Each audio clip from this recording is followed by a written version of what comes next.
orang bisa merasa bahagia, itu pasti ada sebabnya.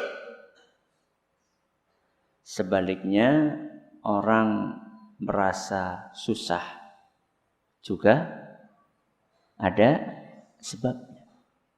Orang mungkin ujuk-ujuk susah. Orang mungkin ujuk-ujuk seneng.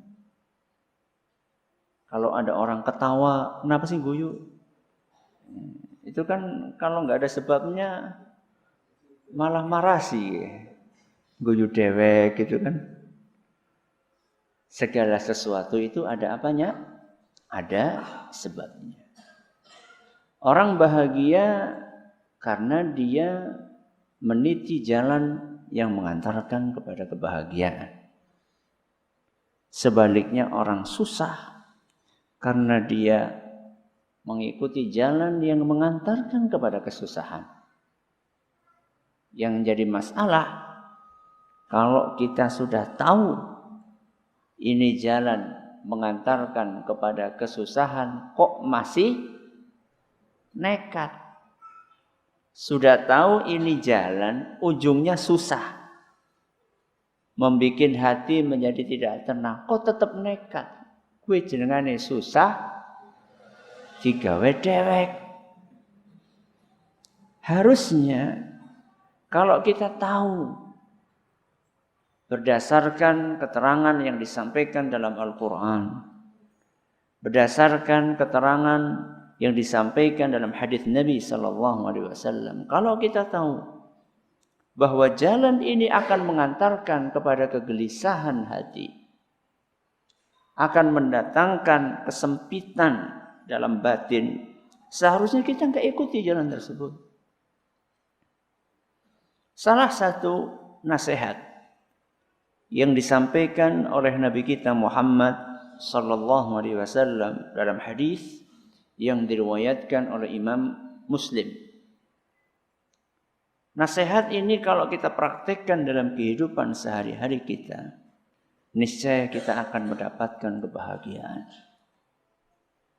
Dan dengan izin Allah kita akan terhindar dari sekian banyak masalah yang berkaitan dengan kegelisahan hati.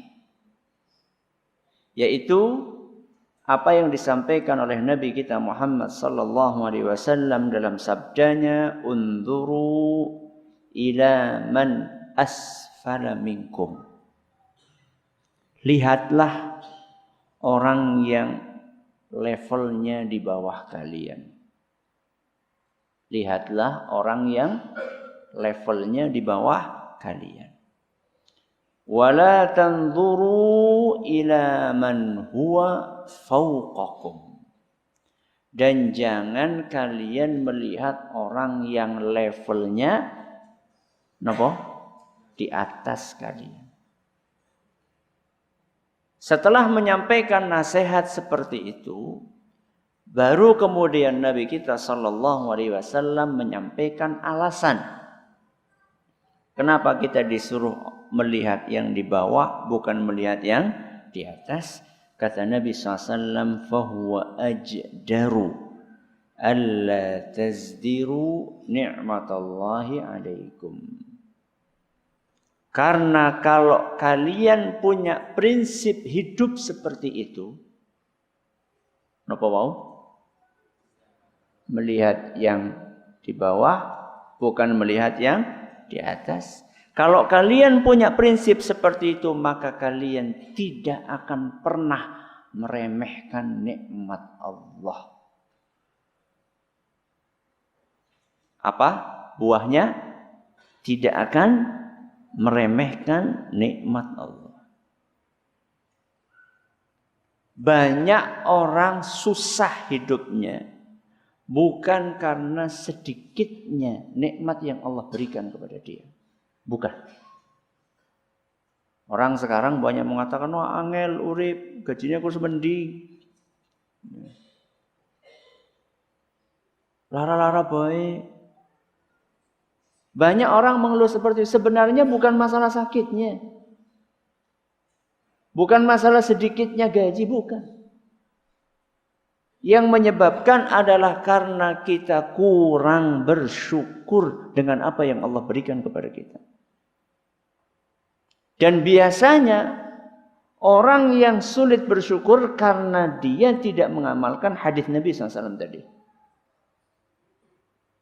Nabi SAW menyuruh melihat ke bawah, malah melihat ke atas. Seberat apapun ujian yang Allah timpakan kepada hambanya, mau ujian ekonomi, mau ujian kesehatan, kalau dia praktekkan apa yang diajarkan oleh Nabi SAW tadi, akan terasa ringan ujian tersebut. Karena seberat-beratnya ujian yang kita alami, pasti ada orang yang lebih berat ujiannya. Nggak mungkin enggak.